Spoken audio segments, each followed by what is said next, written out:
Hello hello, কত টাকা চাই আপনার? যা বাবা, তোকে তো আগের দিনই বললাম টাকা লাগবে না। ও তুই, বল বল বল রে শ্রেয়া। কি হয়েছে বলতো তোর?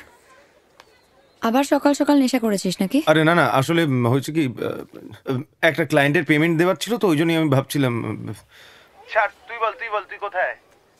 আরে আজকে লাস্ট ডে তো, তাই এখানেই আছি। আচ্ছা আচ্ছা আচ্ছা।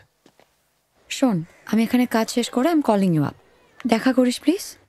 এই শোন না, আসলে তোকে একটা কথা বলার ছিল, বুঝলি? বল না।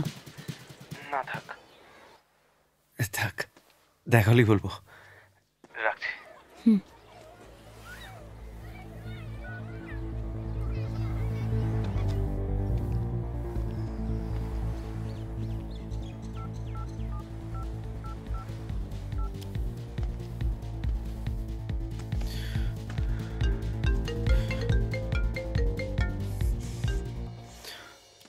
হ্যালো, বলুন। হ্যাঁ হ্যাঁ, পুলিশের সাথে হ্যাঁ ছিলি নাকি? এই না না, আপনি ভুল বুঝছেন। আমি আপনি বোকাচ্চোদা, এত সম্মান প্রমাণ হজম হয় না, বুঝলি? আপনি আমায় বলুন না যে কত টাকা লাগবে, কোথায় দেবো। এত তাড়াহুড়ো কিছু তোর? হ্যাঁ, তুই শুধু একা রূপসাকে বাজিয়ে যাবি? এই তো সুযোগ তোকে বাজানোর, কেউ হাতছাড়া করে? সালা মাদাচ্ছ। আপনি কেন পঞ্চায়েত? আপনি যা যা করেন এই এনজিওর জন্য। কটা তো মাত্র টাকা, তাও সেটা কেউ না কেউ আমায় দেয় বলে আমি আপনাদের দিই।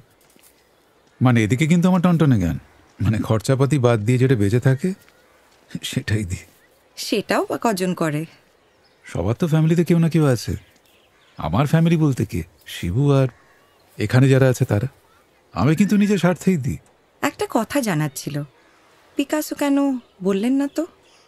ওই ক্রিকেট খেললে সৌরভ আর হাতে তুলি তুললেই সচিনও তো হতে পারে। পারে।